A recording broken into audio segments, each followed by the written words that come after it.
Só que eu tenho que receber aqui Pavinato, meu xará, pode chegar. Aí, ó, já vem aqui, já vem direto aqui.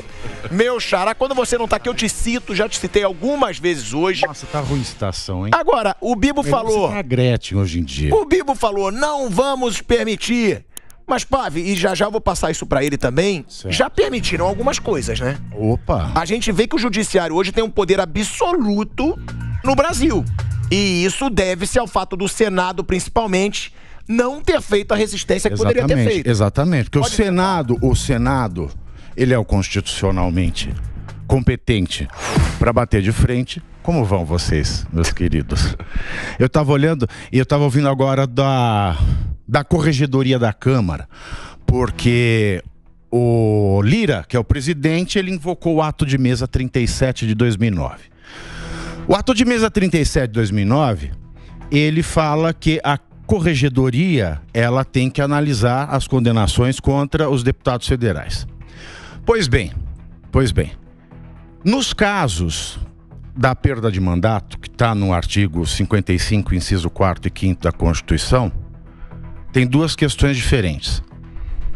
A do artigo 5º, que é o caso do Deltan, que é perda de mandato por decisão judicial, a mesa, ela só pode declarar, ela não pode entrar no mérito. Então é inócuo, é absolutamente inócuo falar que o Deltan vai ter direito de defesa com o ato de mesa 37 de 2009, que não tem o condão para isso. Então isso é uma atitude para inglês ver. Agora, temos que separar em duas partes. Eu estou falando como se no Brasil a lei fosse respeitada. Pode ser que o ato de mesa 37 também não respeite o próprio ato de mesa 37. Afinal de contas, o Deltan foi cassado com uma exacerbação da lei, que foi contra a lei, e o ato de mesa 37, ele também pode ser contra o ato de mesa 37. Porque quando não tem direito, não tem limite. Mas o Senado não vai fazer nada quanto a isso, O Senado... A lei acabou. Você diz que a lei no Brasil acabou. Faz tempo. E aí, o Senado não vai fazer nada? Até quando? Vai ser assim, então, já agora Vai mudar o nome, vai se chamar Senado. Sem nada vai chamar o Senado. Porque é verdade. Eu gosto de falar isso muito didaticamente. A lei Ficha Limpa, que alterou a lei 64 de 1990, que criou a inelegibilidade. O que é isso? O cara não pode ser eleito para juiz e promotor. Na letra Q do inciso 1º do artigo 1º, ela dá 4 hipóteses que o Deltan não poderia.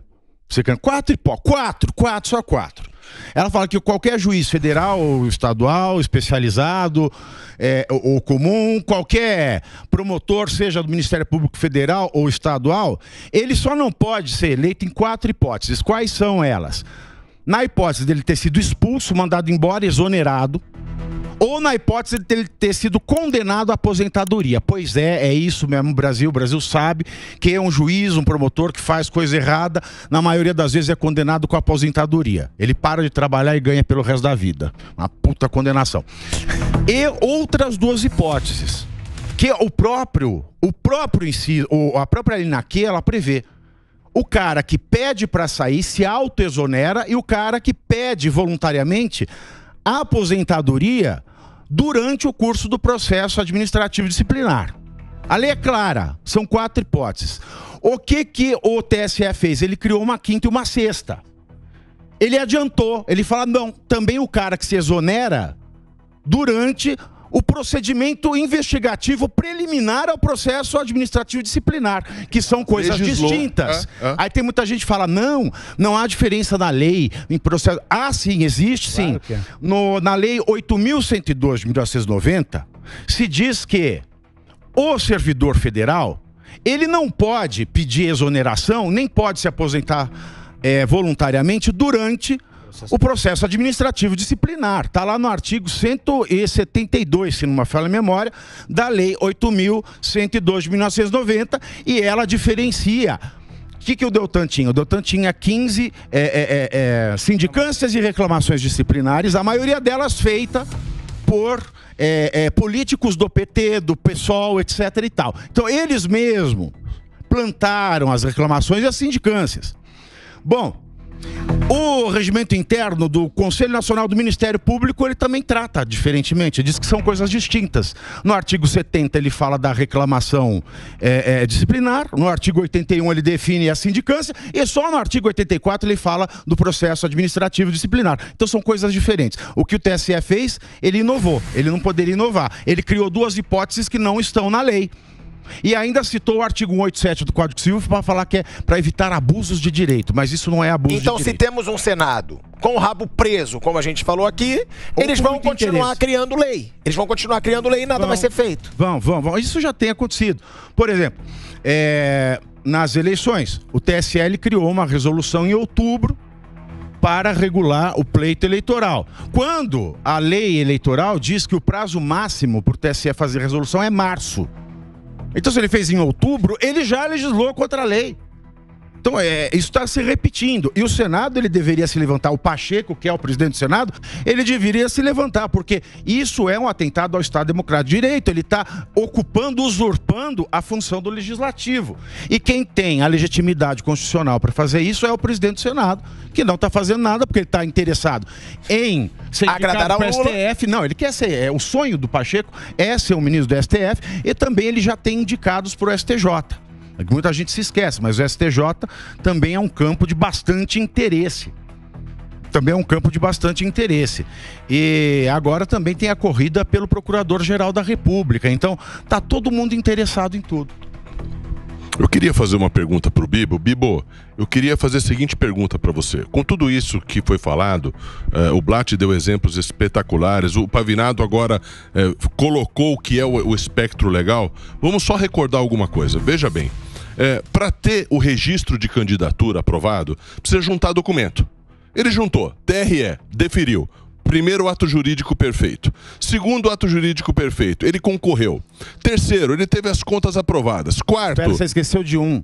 O Conselho Nacional do Ministério Público deu uma certidão. Sim, a certidão. A certidão não vale nada. Exatamente. Quarto, ele foi diplomado. Ato jurídico perfeito. Quinto, ele tomou posse. Outro ato jurídico perfeito. Sexto, ele exerce o mandato. Não importa quantos votos ele teve, Bibo, para ser eleito deputado federal. A minha pergunta para você é o seguinte: existe algum instrumento legal legislativo em virtude desse julgamento que é inconstitucional? O julgamento é inconstitucional. Sabe qual é, Scarpa? Porque ele criou uma legislação e desrespeitou a presunção da inocência. São duas coisas constitucionais. Ele arrebentou o devido processo legal porque ele criou uma norma. E ele simplesmente pisoteou a presunção da inocência porque o Deltan não tinha sido condenado a absolutamente nada. A pergunta é, existe um PDL para isso, que passe na CCJ, que declare esse julgamento inconstitucional, que a força da Câmara possa fazer alguma coisa? Ou, na sua opinião, só o Supremo pode fazer isso? Olha, como disse o Pavinato, o ato 37 da mesa diz que a corregedoria tem que ouvir por 5 dias. Vai fazer papel de bobo, então, a corregedoria? Não, isso aí é na hipótese do inciso 4º do artigo 55 da Constituição. O Deltan é a hipótese do artigo 5º. Tá lá, né? É só ler o ato de mesa. Tá. Mas então, vai ficar 5 dias ouvindo? Por nada? Exatamente, é ridículo. É mera formalidade. É ridículo. É mera formalidade. O que é isso, Bibo? É isso mesmo. É mera formalidade. Então, o resultado que vier da corregedoria, nós, 503 deputados, vamos deferir ou não. É assim. Vocês deveriam ler o ato de mesa. Que pode usurpar seu poder. No Brasil que estamos vivendo, onde o judiciário usurpa o poder a todo instante que o Brasil acompanha. Agora, onde nós, do Legislativo, queremos impor a realidade da lei contra um absurdo que foi feito aí, um governo, um momento despótico que vive esse país, nós vamos aceitar? Não, não é. Mas o meio jurídico não é o ato de mesa 37. Não é aceitar. Mas a questão é, será que vai outros dois adiantar alguma coisa esse posicionamento? O primeiro meio jurídico é acessar todos os ministros pela lei de abuso de autoridade. Esse é um. Porque a lei de abuso de autoridade, 2019, que não foi usada ainda, que foi criada justamente para coibir esse tipo de abuso do Ministério Público e do Judiciário sobre o Legislativo e sobre membros do Legislativo, diz que qualquer condenação tomada sem previsão legal configura crime de abuso de autoridade. Então nós temos todos os ministros cometendo um crime de abuso de autoridade aí. E essa investigação poderia suspender o julgamento do TSE? Uma investigação nesse ponto? Tem que se pedir. Agora a questão é quem é que vai julgar? Vai julgar isso? Né? E depois tem o outro. E quem é que vai pedir? Depois tem o outro. Tem também o crime de responsabilidade. Porque você alterar o significado da lei federal é crime de responsabilidade no artigo 8º, inciso 7º da lei do impeachment. Então nós temos dois instrumentos legais pesados, mas são os únicos dois que poderiam... Pavinato, mas o problema não é quem vai julgar, na minha opinião. É quem vai pedir. Porque ninguém pede. Quem que vai pedir? Cadê o uma Randolfo investigação Rodrigues da pro direita? abuso de poder do judiciário. Tem alguém que vai ter coragem de pedir isso? Ou não? Senado. Sim, mas o Senado não pede. Mas o Senado não pede, Bibo. Essa é a minha cobrança. Porque se eu for... vergonha. A ação de abuso de autoridade e a de crime de responsabilidade, a Câmara pode pedir. A Câmara pode pedir. A de crime de responsabilidade é a hipótese de impeachment. Então, é interna corporis da Câmara. Então a Câmara dos Deputados também pode. O abuso de autoridade Ela pode empuxar com base no artigo 8º, inciso 7º, que não sei se é 5º ou 7º, mas está no artigo 8º, a hipótese de impeachment de ministro do Judiciário por desvirtuar a lei federal. Porque eu não sei se vocês concordam, vou perguntar até pro Blatt. Blatt, eu não sei se você concorda, mas pode falar, Bibo, daqui a pouco. O que falou o Pavinato aí, se é o caso, eu amanhã estou entrando. Por favor. Me faça uma gentileza. Se é isso aí, amanhã eu estou entrando. Olha, então é uma promessa. Então é uma promessa. Eu te passo o caminho. Não é promessa, eu faço. Eu faço. O que você vai fazer amanhã? Porque o mais rápido possível. Não, mas o quê? Você vai entrar, então, com esse pedido de investigação. Não, pedido de impeachment mesmo. Crime de responsabilidade. Mas pedido de impeachment não vai adiantar de nada. A gente sabe que isso não vai acontecer. Mas alguém tem que tentar. Quero ver o juiz a parte legal.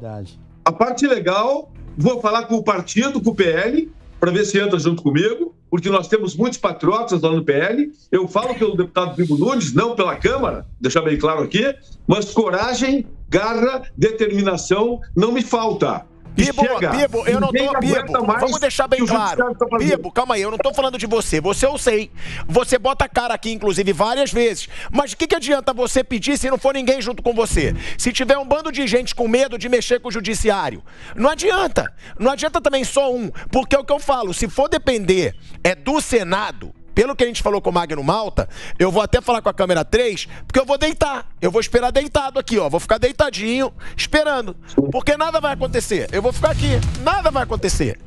Sim, mas a minha parte eu tenho que fazer. A minha parte eu faço. Na escuridão, uma vela acesa já não tem a escuridão completa. Eu estou fazendo a minha parte. Tem que fazer